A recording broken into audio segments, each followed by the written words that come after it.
Good afternoon. Can everybody hear me?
Monica, can you hear me? Yes, I can hear you, City Manager.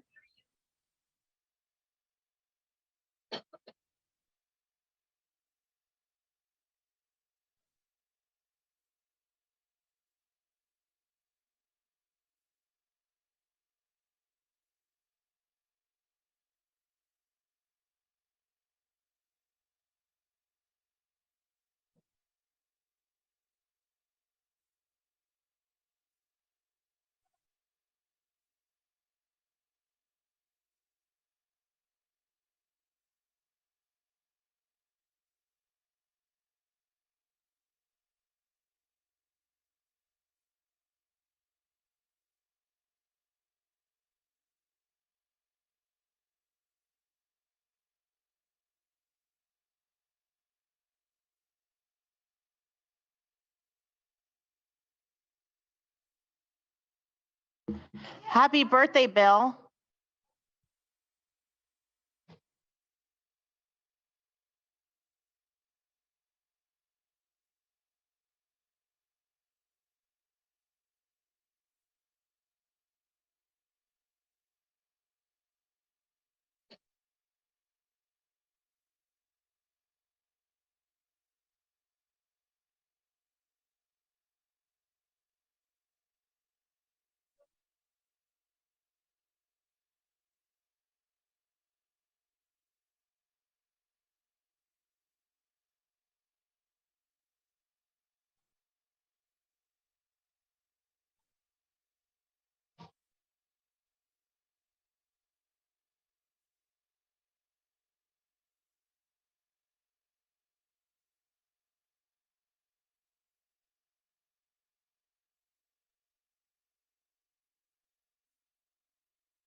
Good evening, everyone. I'd like to welcome you to the Community Redevelopment Agency Hybrid Regular Meeting. Today is February the 8th. It's 5:30 PM. Call the roll, please. Chair James, Here. Vice Chair Salvino. Here. Board Member Davis, Here. Board Member Llewellyn, Here. Board Member Rodman, Here. CRA Director Chen, Here. City Attorney Bootsas. Here. Thank you. First, we'll have citizens' comments. If there's anyone wishing to approach the board, or if you are online, please use your raise the hand tool. Seeing as there is none, we'll move right along to the administrative reports. Mr. Shin? Thank you.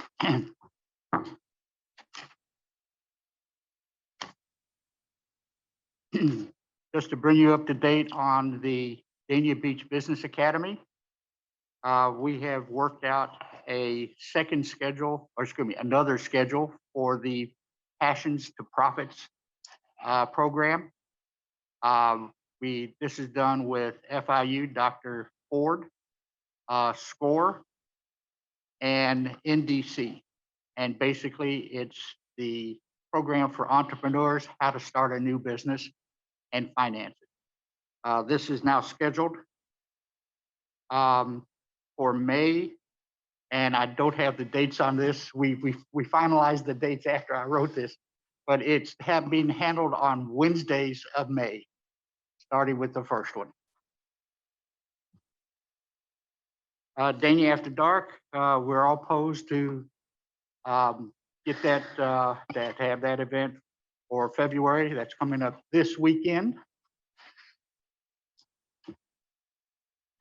And I understand that our event producer is actually going to have an unusual piece of entertainment. He's going to have a Spider-Man character to interact with the kids. Just to let you know that I have written the RFP to market the Smith properties according to the terms that we had discussed at the previous meeting. That RFP is in the city's system, and I would expect within the next week or so it will be live, and we'll start looking for a proposal. On the painted crosswalk pilot program that we had discussed previously, I also wrote an RFP to launch that search. I was subsequently able to reach FDOT, Florida Department of Transportation, the permits division, who would basically be required to first engage to do anything on the roadways. They have advised me that they do not allow any painted crosswalks, and they do not allow any custom crosswalks on their roadways.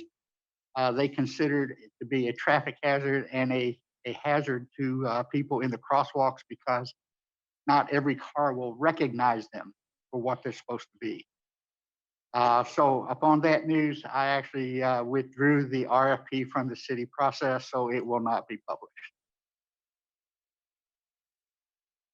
As far as economic development opportunities, a lot of our time in the past month has been spent doing fundraising. We have a number of projects that need some funding support. And one of them is the city's hosting of the Broward Leagues of City, which is scheduled for March 3rd. Our economic development manager has raised $3,750 in sponsorships to help host that event. And one that we're accustomed to getting money for is Arts and Seafood Fest. That is scheduled for April 2nd and April 3rd. Again, our economic development manager has secured from non-traditional sponsorships $14,500 to support that event. We also are accustomed to some regular sponsorship that is being done through Kathleen, and there'll be additional to this $14,000 I just mentioned. Just to let you know that the facade grant program, we have actually been distributing applications for the commercial facade grant program that was revised a few months ago. I have worked with both the CRA attorney and Frank, our finance director, and our city attorney to make sure that we have designed a program that is still fiscally responsible. In other words, we can appropriately account for the monies being dealt with. But we've also focused this in an effort to streamline the application process. In previous scenarios, I have seen that it was taking 2 and 3 months for us to process an application, and people just simply dropped off and went about their own ways to do it. So my target is, once we actually get one to go through a test run, I would like to see us have from a completed application to our ability to issue an award letter to be 30 days. That's my target. We have something new that's coming up. I'm just going to give you a little forecast. We're going to do a big kind of presentation when I have enough pieces of this to actually give you the details. But our CRA plan actually calls for the creation of an arts and entertainment district along the federal highway corridor. As far as I can tell, there's been limited progress on this, but we may be in a position now where we are able to accomplish this. The first piece of this, we've been working with the owner of the Mad Arts Gallery, which is the, I guess, commonly known as the Gallery of Amazing Things building at 400 South Federal Highway. That owner has a very sizable backyard. And when I say backyard, that's the yard he has that is on the rear side of the building that does not face Federal Highway. His plans for that is to create an assembled container building that he is affectionately called the Porcupine. And it's called that because he's putting the containers in at odd and strange angles. And it does look like a very substantial porcupine. That building is intended to be approximately 10,000 square feet with 2 floors. The first floor, he is working with a potential tenant whose intent is to create a shared commercial kitchen. And then the rest of the ground floor would be filled out by restaurants who would share that kitchen. It would also serve for other time uses. So for instance, it could be shared with food trucks who want to do food prep there as well, and other types of catering uses. The upstairs, he has a preference tenant, but we can't discuss his plans for the upstairs just yet. But that's a 10,000 square foot building that would be added to the property, and it would also be added to our tax roll. We have met with him and also with Eleanor of our community director of community planning, excuse me, community development, to start looking at permit issues that would be associated with his plan. Now, in addition to the primary 10,000 square foot Porcupine building, he's going to do the rest of that yard in pavers with the idea of creating an arts walk. He will also have, he's working with a nationally known artist who is interested in doing 2 trailers that would completely open from the side to where he can have an open air studio and be engaged with people on the, you know, in the corridor while he's doing his artwork.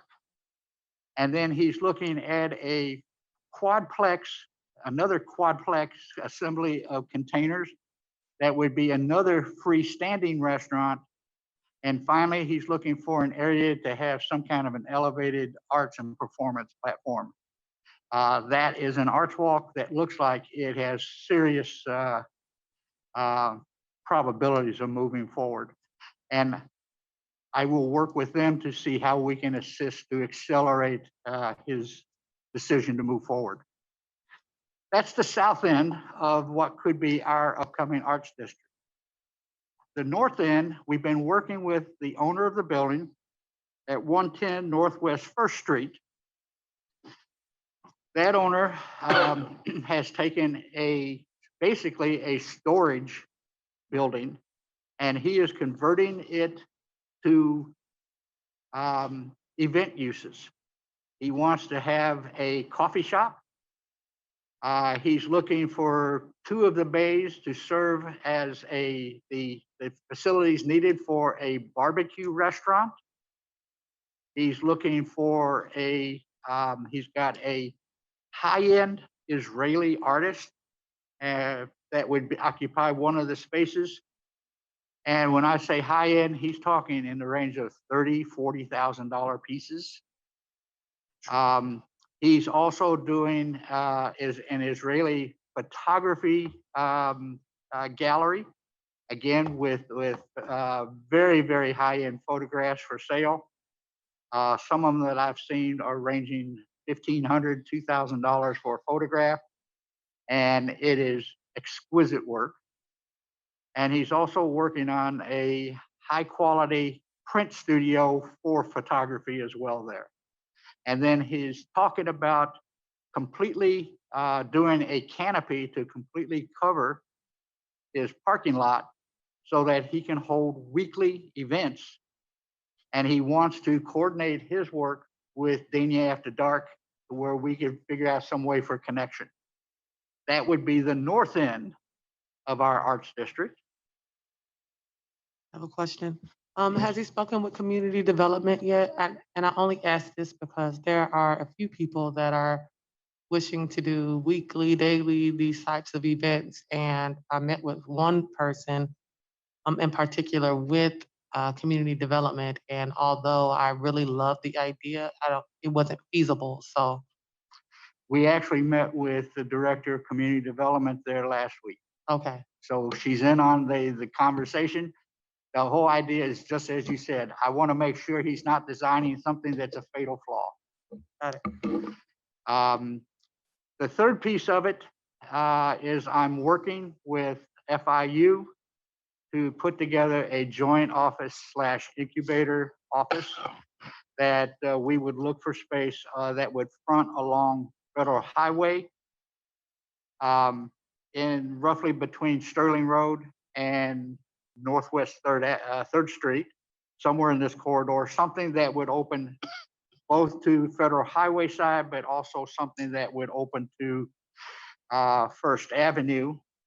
And the idea is to actually have an in the community CRA office as well as a technology incubator, which was kind of the purpose of setting up the relationships with the Mission to Market program. And it's accelerated by this newest relationship with the FIU Interact. Chair James, you had asked about what is happening with Mission to Market. Mission to Market name has changed. It is now IP to Market, which is not nearly as catchy, but it is intellectual property to market. In other words, it is clearly defining that its intent is to market Department of Energy technologies through this system. What is the budgetary impact for this incubating? Very space? early yet to tell that. Like I said, when I have definitions, I'm going to do a full-fledged presentation so that you'll be clear on the concept and be able to offer suggestions and so forth for us to work with. Okay. Okay.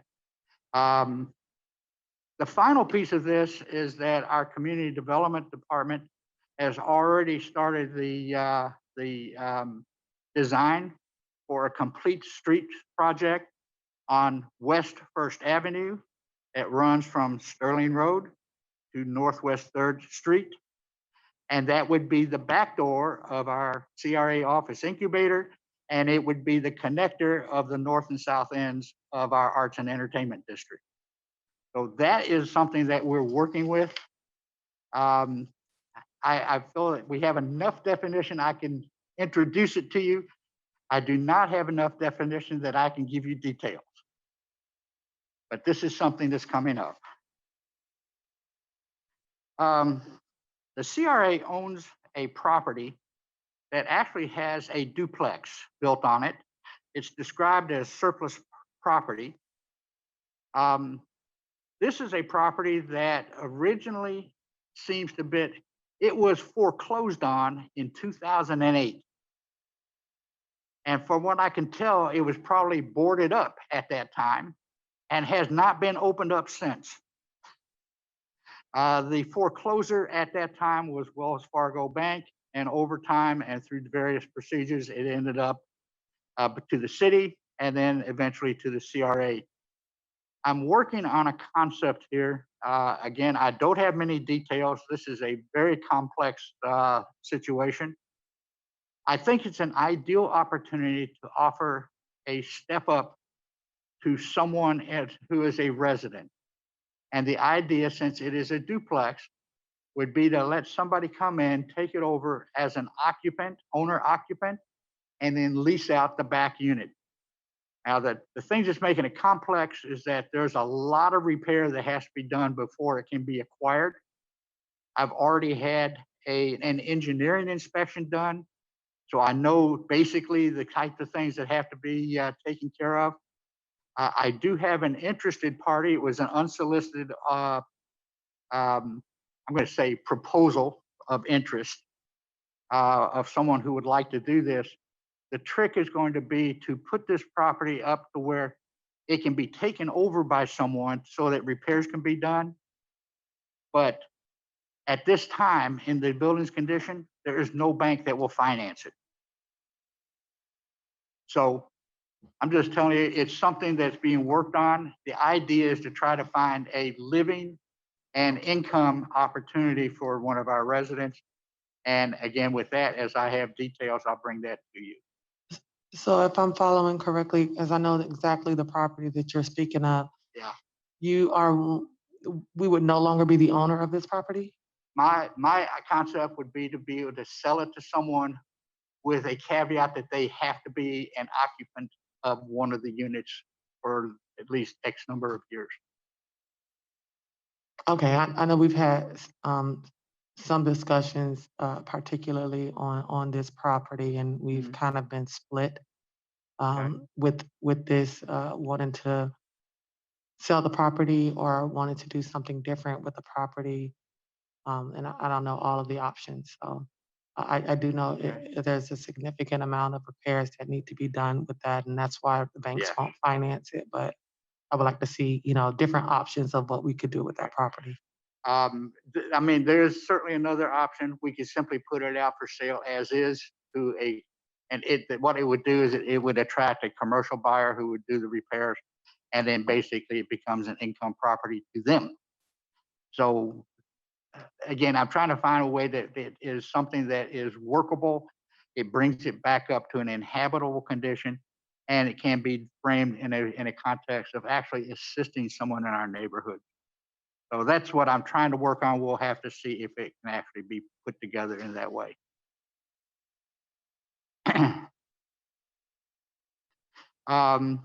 We are in the process of doing our CRA plan update. You have a separate item on your agenda tonight that is the resolution to approve or to act upon, if you will, the contract with VHB. And we have the project manager from VHB in the audience with us. He will do a brief presentation by way of introducing himself to you. And then you have the resolution to act upon. You may recall that several months ago, you did approve for us to acquire a CRM software. CRM is a customer relations management software. The idea is to try to be more efficient, to handle the contacts that we have with the CRA. This week has been training. It is open and available to us, but let's just say there's going to be a learning curve for us to be functional on it. And of course, everyone in the CRA staff needs to be trained because it's a tool for all of us. From the patch is joining a regional program called Produce Prescription. And the whole concept of it is it's a coalition to advocate healthier eating habits in the community. And the patch was approached to join this coalition. There are a number of educational activities going on. Atuck's Middle School has requested to visit the patch again, where they will learn about horticulture, planting, and the various elements necessary to actually make food grow. We're starting to get some interest in volunteers. We have had very limited volunteer activities because of the COVID limitations and so forth. As I'd mentioned in our last meeting, a number of the grants that we had been working under have been expended and or are terminating. And we're in the process of doing the wrap-up reports on those. And then the final piece is we have been very actively engaged in getting the Dania Beach Arts and Seafood Celebration ready to launch.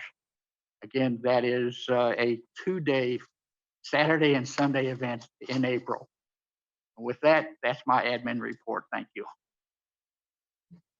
Thank you. Now we'll have a presentation on affordable housing by Ralph Stone, who is the director of the Broward County Housing and Finance Community Redevelopment Agency Division.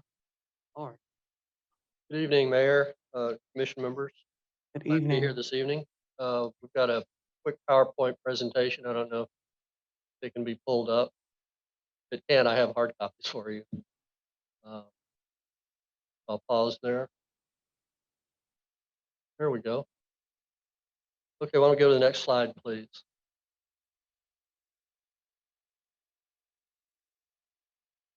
There we go. So a couple of years ago, when I was making these presentations, I referred to we're number last to start the conversation.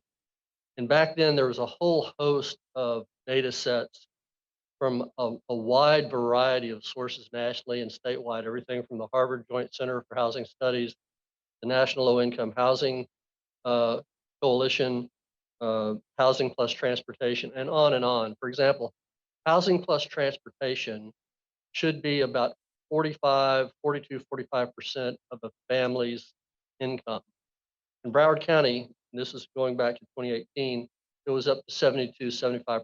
It was the worst in the nation. And all of these data points were bad. So when I updated the presentation, next slide, please, for the Housing Council workshop a couple of months ago. Go ahead and go to the next slide, please. I wanted to be more focused.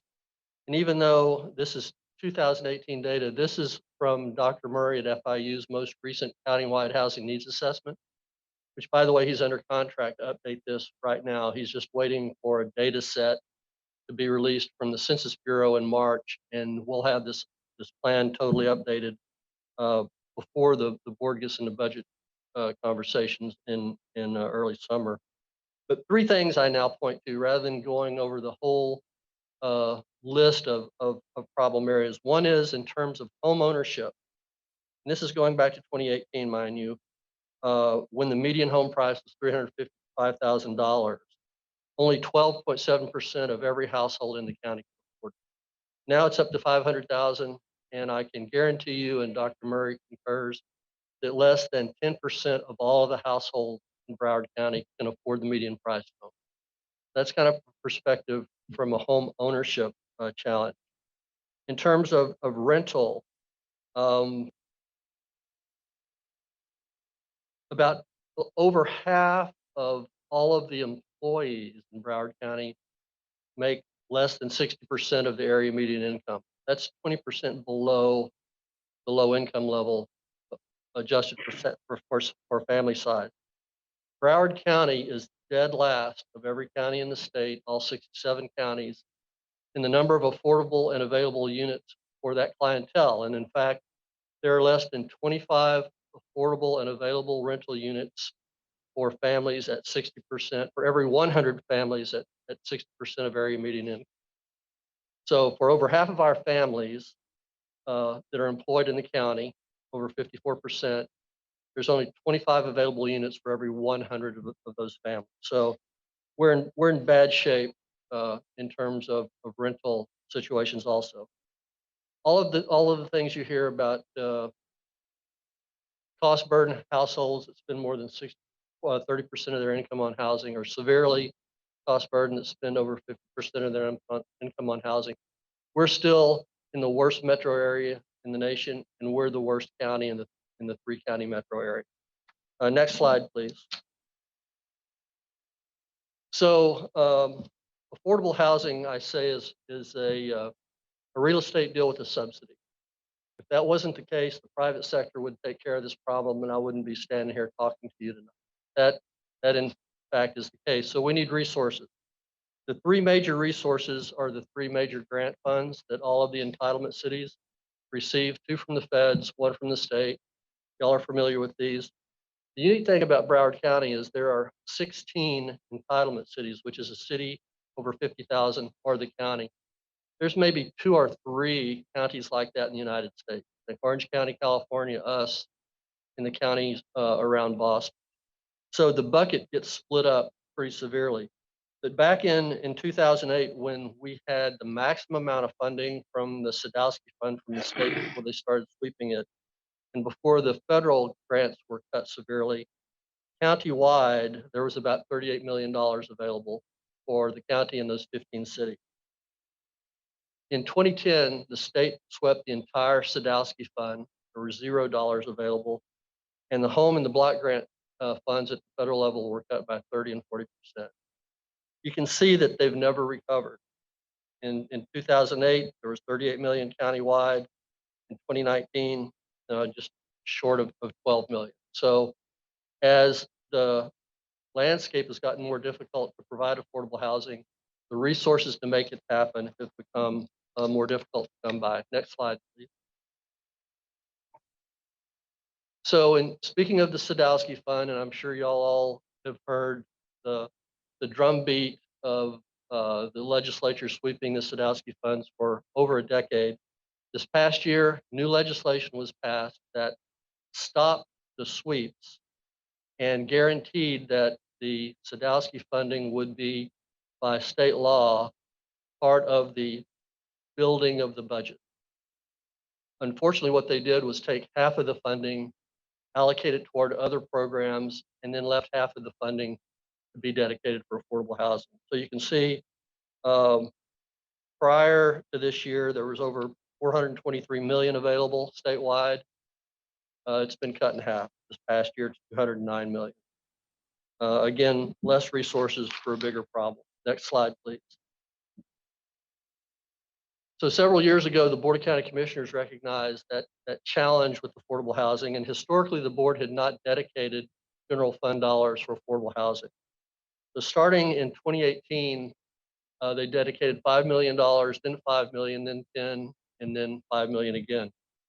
And associated with that, the board said, where are we going to get funding long-term for affordable housing? Because unlike Miami-Dade, which is the only county in the state that has a dedicated source of funding, they have their own county doc stamp, which by the way generates between 50 and 60 million a year. We had, along with the other 65 counties in the state, nothing. So the board decided that as the 13 tax increment areas start to expire, and last year 2 expired, they would dedicate half of that funding for affordable housing and half for economic development. And you can see as you go out in time, when they all finish expiring, half of that funding would be around 32 million for affordable housing. My guess is right now, based on the condition of the rateable tax base in the county, if you played it out, it would probably be somewhere north of 40 million. So in the future, as these areas expire, that's going to be the source that the board relies on for affordable housing. Next slide, please. In the meantime, a lot of the cities have taken up the baton, including Dania Beach. I'm not going to go through all of those, but you can see that there's a variety of cities that have done a variety of things to assist in the provision of affordable housing. Next slide. Next slide, please. And at the same time, Dr. Murray, as a companion to his affordable housing needs assessment, conducted 2 linkage fee studies, which basically this is an analysis of the impact of market rate commercial office and industrial development on affordable housing, and a companion study of the impact of market rate housing on affordable housing. Coincidentally, 100,000 square feet of new retail, office, and residential will generate a demand for 7 new affordable units. It's the same number for every 100 new market rate residential units. So you can see that as we're trying to tackle I called it the legacy bucket, which right now the county is deficient by about 150,000 units for people that are cost burdened. We continue to add to the bucket every time we permit 100 or 100 units or 100,000 square feet of commercial office or retail. In many of the mature metro areas around the country, Denver, California cities, and Seattle, they have defined affordable housing as infrastructure in their impact fee ordinances. In the state, water, sewer, drainage, schools, et cetera, are defined as infrastructure. We've been trying to amend that law to include affordable housing as infrastructure for the last couple of years. If that happened, it would allow the county commission to impose an impact fee on the development community to pay for those 7 additional units that they generate every time they do 100,000 square feet of retail or 100 residential units. So until that happens, we're going to continue to add to the problem without resources to pay for that problem. Next slide, please. One of the ways that the board identified to maybe tackle the problem a couple of years ago in a workshop was understanding that we have no land, whether it's residential or not, left in Broward County to build on. We looked at what I call the old commercial corridors and the old big box stores and shopping centers. And prior to an amendment that Mayor Geller, ex-Mayor Geller, now Commission Member Geller led last year, you could not build residential in many of the commercial and industrial corridors in Broward County. And you can see on that map where they all exist. Now you can. There's a number of criteria associated with this. And there was a follow-up companion legislation in the state that allows this now to happen statewide in a little different way. But the example I give is that if you're familiar just north of you guys on Federal at 17th Avenue Causeway, on the northwest corner, you see a brand new Whole Foods market with 3 levels apartments stacked up and then the parking in behind it. That just used to be a nondescript commercial strip store that wasn't doing anything for anyone, as all of the old big box stores do and as all the old shopping centers do. So this is a way to use that property in effect as the gap, as the density rolls in on top of that property. The value of that land serves as the gap to provide affordable housing, and that's embedded in the program. Next slide, please. Just kind of referring back to the board's commitment to providing general fund dollars about 4 years ago. This is a total for the 4-year period, 18 to 21. And you can see that the combination of the board's gap financing, the Housing Finance Authority, which I serve as executive director, providing over $350 million of bond financing, the state apartment loan program, and the state 9% tax credit program has generated a little over 3,700 units in Broward County in 28 different projects, which is a major change in the way the affordable housing development community has looked at Broward County. It's almost like that first year that the board kicked in the $5 million in gap financing and put out a competitive RFA, that everyone went out and started packaging property. And those that didn't get the deal, they went to the Housing Finance Authority and got a bond deal there, or they went to the state for a sale loan, or they went to the state for 9% tax credit. And so just that one little piece of incentive, not so little, generated a lot more activity in Broward and interest in developing here. Not to mention the fact that we probably have one of the strongest markets, if you want to look at it that way, for affordable housing in the nation. If you get a bond deal, if you get an affordable housing deal that pencils out, you're going to be leased up when you do the ribbon cutting. And 15 years after that, you're going to be at 95% occupancy. So that's why the development community that does that business is interested in Broward County. Last slide, please. Next last slide, I'll say.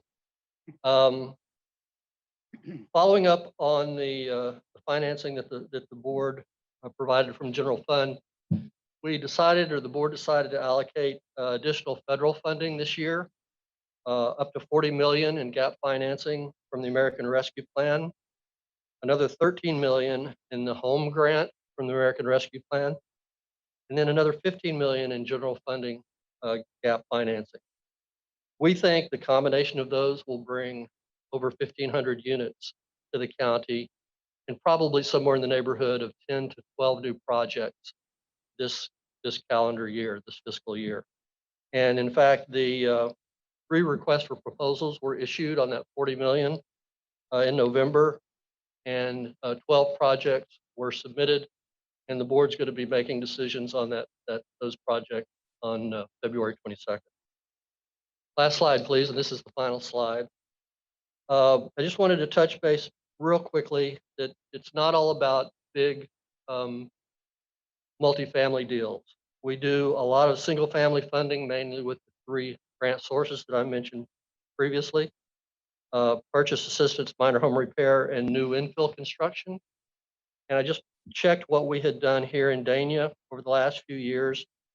In purchase assistance, we've done 9 deals that total over $400,000. We've done 2 minor home repair projects that totaled $80,000.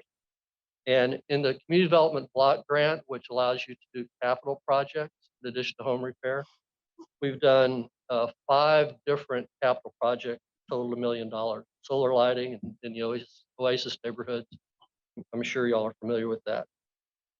So just a final thought, in terms of new infill construction, which BFIR is very interested in. In the unincorporated area, which there's not much left, but in Central County, we get escheated lots. And by the way, any escheated lot we get in Dania Beach, we send over to the city. There's not a lot of them. But in that area, there were a lot. So over the last 4 or 5 years, we've done 100 new homes in that neighborhood, and it's really lifted and made such a difference in terms of the economy and the value of those properties. You know, part of affordable housing is wealth building, I believe. A lot of people believe that. So when we started this program, property appraisers said, I have no value for those lots. I can't tell you what they're worth. So we artificially set it at 10,000 for our pro forma. This year, right now, vacant lots in that area are going for 50,000 feet. So what we did in the most recent program, we took 40 of the lots, we gave 4 apiece to 10 different nonprofits y'all are familiar with: Minority Builders, Homes Inc., Habitat, etc. And of the 4, 1 of them was allowed to go up to moderate income. So we have not just always low income families, we have some at a moderate level. The program was, they got a free lot, they got $20,000 in pre-development loan, which converted to a grant when they closed and sold the home. We gave them free house plans from plans that we had done previously. The Housing Finance Authority provided $1 million revolving loan fund for construction financing, which is administered by the Regional Planning Council. That does 4 homes every quarter, or 16 a year. And right now, by the way, the first 4 that they did, the city of Lauderhill just placed their homeowners. The homes are fabulous. They're really nice places. And then, as I said, 1 out of 4 of them have to be for people at 25% of area median income. So that's just kind of a quick thumbnail about where we're at in terms of affordable housing in Broward and the resources that are available. I every day, because y'all, I'm sure, read the same things that I do, there's a newspaper article either in the mainstream media, the Sun Sentinel or the Miami Herald, or in the professional news. And the one from this week really caught my attention from Realtor.com did a study of rental rate increases nationally. The highest increase in the nation was in South Florida, Miami-Dade, Broward, and Palm Beach. And year over year, the average rents in our three counties have gone up 50%. I had a kid that works for me. It makes a decent salary. He was paying, I think, $1,900 a month for his apartment. Went up to $3,100, $1,900 to $3,100. That's happening by the thousands, and that's just on the rental side. Y'all know what's happening on the home ownership side. There's just nothing available. So it has become a crisis in Broward, and the business community understands that and has embraced that condition because they're having a problem recruiting personnel at all levels and retaining staff. So, it's going to take all of our help, all of the cities, all 31 cities in the county and the state and the feds to continue to kind of bite away at this. As I said, the deficit at 150,000, you don't even want to know how many zeros that is. But if we continue to kind of get ahead of it a little bit, much more than we have the past years, which the board has done, we can start to reel that in some. So I'll stop right there. If you have any questions, I'd be happy to address. I got a question. Go ahead. Thank you. I do have a question. The question does come up. You mentioned about the rent increases that are so drastic, and yet we still have a shortage of rental properties. So the people that are, I'm looking for an answer because I don't have it. I'm a landlord. I'm trying to get out of it because of just all the mess and stuff. But it's hard to see that somebody is out there that is making $50,000-$60,000 a year, and they're getting charged $3,000 a month in rent. And what's happening is what I see is happening as being in business as well is the people that are coming in the area won't work for a wage because the wage has got to be $100,000 a year to be able to rent a place on, so nobody can hire anybody.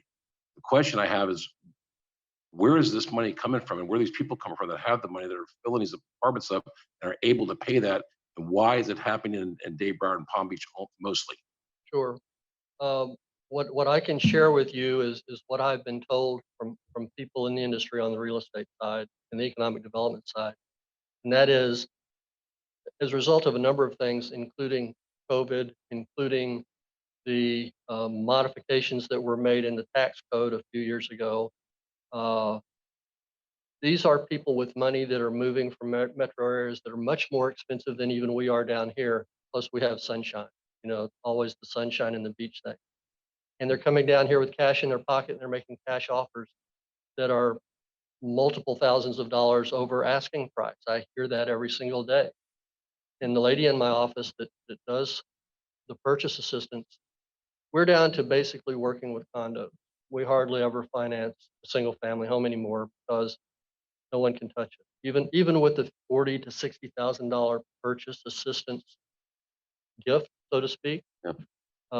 We just can't get there. So it's a problem that's almost overwhelming. But it wasn't as if we didn't have a big enough problem with the legacy bucket and the new development. On top of it, here comes people with cash in hand that think it's a good deal down Oh, go ahead, Mr. Chen. If I may also assist with that answer, part of it is, like Mr. Stone said, the statistics about our bad position in Broward County is a two-sided coin. It is the cost of our real estate versus the level of our wages in the community. And it's that combination that has put us in this bad position. So clearly, we're not the most expensive real estate markets in the United States. You can go to New York, San Francisco, California. There's a lot of places where things are much more expensive. That means when those people are fleeing those states, they're coming with a lot of money from the sale of their homes, and it's facilitating their acquisition for properties here. The second piece of why they're coming here, a lot of this is being driven by the 2017 tax changes. The states in the Northeast, from New York, New Jersey, Pennsylvania, Rhode Island, and so forth, all of those states are high tax states. And with the 2017 tax change, those local taxes are no longer deductible in full from their federal income tax. So people are fleeing those communities, those states, and they're coming to Florida. And I can tell you, in Florida, Southeast Florida, Miami-Dade, Broward, and Palm Beach County, along with Tampa, is actually receiving the bulk of those migrations.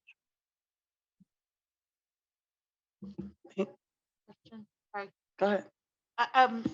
You said, because this was the 2018 data, right? Yes, So when did you say that the new one is going to be? we expect it late spring, early summer. Okay. The key data set that he needs from the census got delayed. It's supposed to be released in March. Do you publish those on your website or? Yes, in fact, we produce countywide housing needs assessment that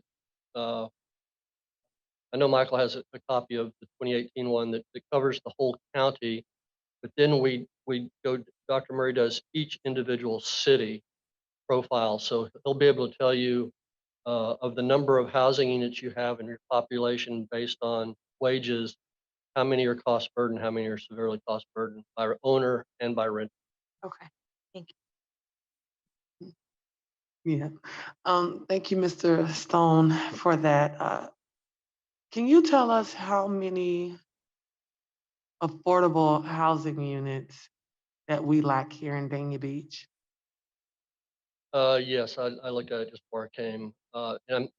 Basically, this is rental. There is a deficiency in terms of home ownership, but in terms of rental, it's about 1,700 units between very low, and extremely low income. Okay, and then, excuse me, with the projects that you all have done with other cities, how many cities did that span? What, I think it was 100 houses? The project we did on the 100 home infill was all in the incorporated area. Okay, Now many of the cities, I won't call it copied, but they've decided to launch their own infill program. So as I mentioned, Lauderhill has, I know the city of Fort Lauderdale has. and with that, are they providing the subsidies such as the land? Are they following the same blueprint that you all have?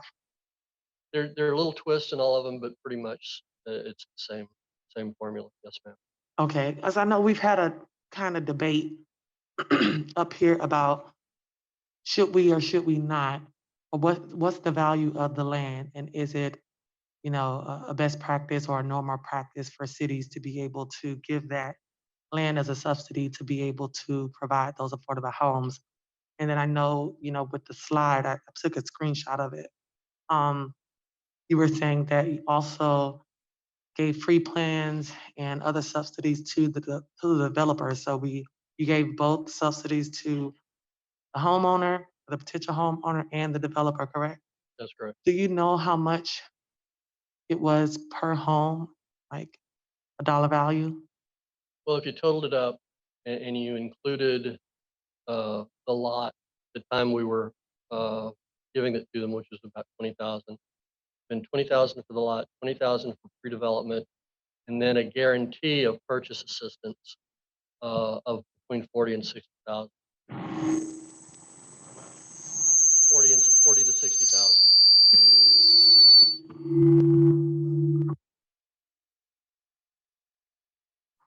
Sorry about that. And you know, it's a challenge because you're working backwards against the family, adjusted for family size and income, to meet the basic loan criteria.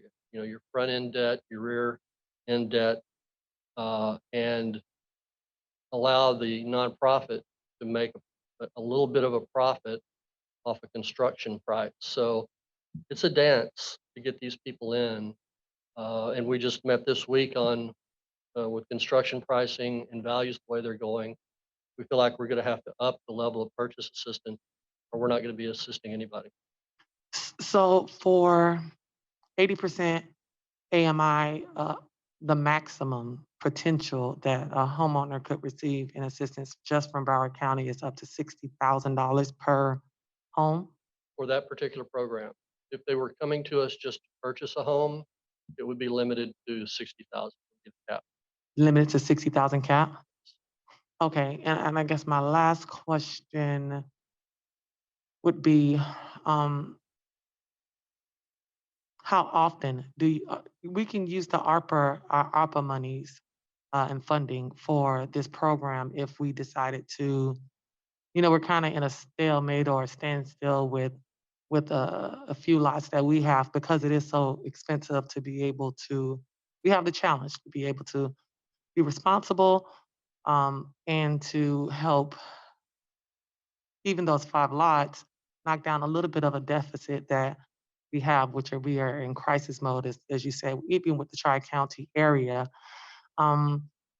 Would that be available to the cities to use the ARPA funding for that? I know affordable housing is one of the uses in it, and then would they still be able to combine all of those resources together? So if we use the ARPA funding and then we had down payment assistance program, and then they went to the county and had down payment assistance programs, can they use all of those collectively?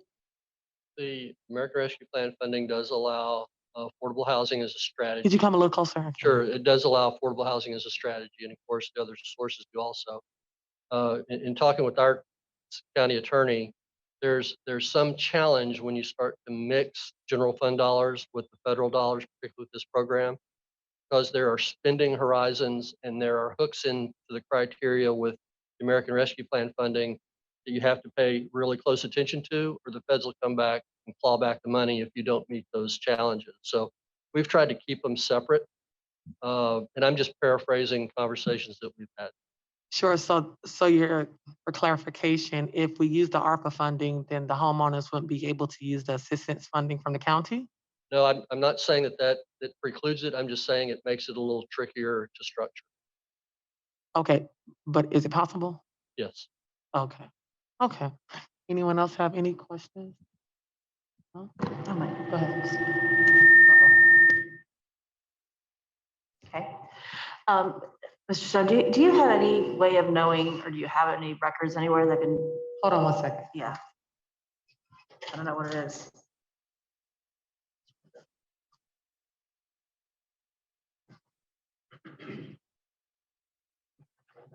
Hello? Better? All right. Do you have any sort of a breakdown of each of the cities in Broward County to determine like how each city is doing? Like how are we doing as far as affordable housing versus other cities in the county? We do from Dr. Murray's 2018 analysis. We have it for all 31 cities. And I guarantee you can use that data as a baseline, because going forward, it could get worse. I'm sorry? Just saying that you can kind of use it as a baseline for right now. I think when Dr. Murray finishes his work this spring, this summer, it's going to look a little worse for all the cities. By the way, there's not a city in Broward County that doesn't have an affordable housing deficiency at one peer level or another, one income level or another. Even, the lighthouse points of the world Sure. aren't fully servicing their residents. And when you're talking about this, are you talking about strictly the 80% AMI, or are you talking about up to 120? All 3 levels, Right. moderate, low, very low, and by renter and homeowner. And I can send Mike a electronic copy of the study, and in the back of it you can flip through. There's 2 different profiles for Dania Beach, and that information will be there for you.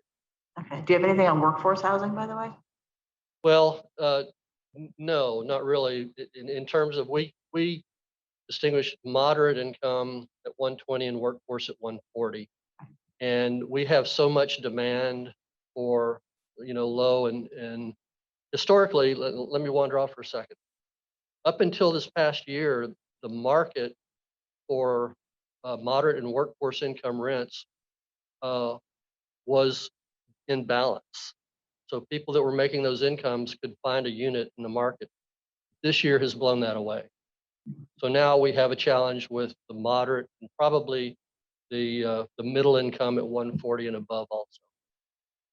Thank you. I think that's what Dr. Murray's updated study will show. Thank you. Thank you, Mr. Stone. No more welcome. questions from anyone? Really appreciate your time. Thank you, Mayor. Next, we'll have the introduction of Vinay. Ooh, I must have said it wrong. Mr. Mr. Brewstein, VHB, for the plan update consultant. Thank you. It seems like there's pretty hot mic here. Anyway, I'll cut it short so as not to torture you with the sound system. VHB was the selected consultant, and their contract is on your agenda for action. Give us 1 second, Mr. Chen. This is a little painful. Neil Strelo. Good evening. I have a PowerPoint presentation if that could come up. Is his mic on? Because if it's not on, it's not, the residents can't hear it. That's the only reason. Hello? I just need to lean in a bit. Oh. I was just, thank you. I appreciate being with you this evening. My name's Neil Strelo. I'm a senior planner with VHB. My office is at 501 East Kennedy Boulevard, Suite 1010, Tampa, Florida. With you tonight, I have a short presentation just as an introduction to VHB. And we're really looking forward to kicking off this project with you on the CRA. Next slide, please. VHB is a privately held firm that's nearly 45 years old, 1,600 employees and 31 offices down the Eastern Coast. We originated in Watertown, Massachusetts. My office is in Tampa, and other colleagues from the Orlando office are going to be assisting. We work collectively together on community plans throughout the state. Next slide. We are committed to our core values, both in terms of client satisfaction, personal, and financial to all of our clients. Next slide, please. Our organization was set up to answer the RFP requirements. All of the personnel, planners, landscape architects, engineers, architect, and senior quality assurance reviewers are located in our Tampa and Orlando offices. And we routinely work on CRAs throughout the state. Next slide, please. A couple examples just for your reference. Comparable size and scope was a recent update of the Ybor City CRA Vision 2020 plan. That was a strategic action plan update that looked at both market assessments, community engagement, and alternative development scenarios for a rapidly changing CRA on the periphery of downtown Tampa. Next slide, please. Another project that was substantially larger, St. Pete 2050, was a citywide vision plan that was recently completed. This was a 30-year assessment of the future comprehensive vision for the city of St. Pete, and included extensive outreach and theming, along with market assessments on future growth and target industry requirements for the community. Next slide. This is a visual diagram that really represents what our strategy is, both looking at physical environments, regulatory investment activity, in order to make a market-driven CRA redevelopment plan. We strive to create market real plans that are implementable. Next slide. This is a little bit challenging to see. Hopefully you have a screen. We have outlined our project approach and schedule. We anticipate meeting your 6-month project schedule and being completed by early summer. What we have are a series of tasks that include data gathering, engagement and outreach, focus groups with both staff and community, key community stakeholders, and then drafting those materials into a draft plan for your review, for staff review, and ultimately for adoption as an updated plan. Next slide. We really appreciate being selected. Looking forward to working with you, the elected officials, and the stakeholders of the community and staff in order to create your new CRA updated plan. Thank you. Thank you. Any comments or questions? No? Thank you. Next, we have the consent agenda. Do we have any pulls? Have a motion in a second? Move to approve the consent agenda. Second. All in favor? Aye. Anyone opposed? Proposals and bids? 6.1. Attorney. You? Sorry about that. Resolution number 2022 CRA-002, a resolution of the Board of Directors of the Community Redevelopment Agency of the City of Dania Beach, Florida, selecting an RFP respondent and authorizing the proper CRA officials to execute an agreement for consulting services to update the CRA plan with the selected consultant Vanas Hangen Bruslin, Inc. VHB, a Florida corporation, provided for conflicts and an effective date. Thank you. Do we have any discussion? Make a motion, Chair. Second. All in favor? Aye. Any opposed? We'll skip down to board member comments. Board Member Davis.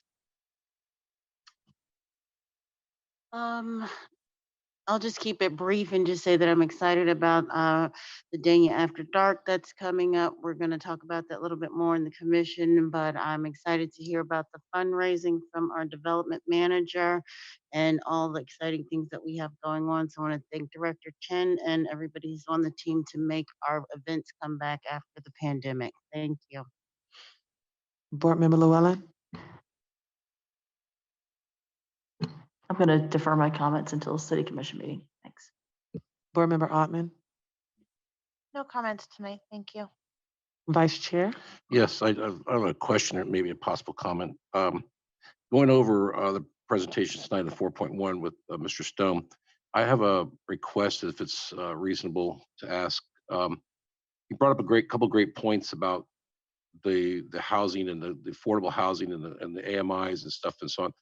Would it be too much to ask, or is it out of the league that if we have a month before we come back again, that you could call like the Avery Apartments and find out what their rents are per per units, find out what kind of amenities they offer as far as that goes, and possibly talk about some of the new construction that's up there and see what they're going to be getting for their units as well.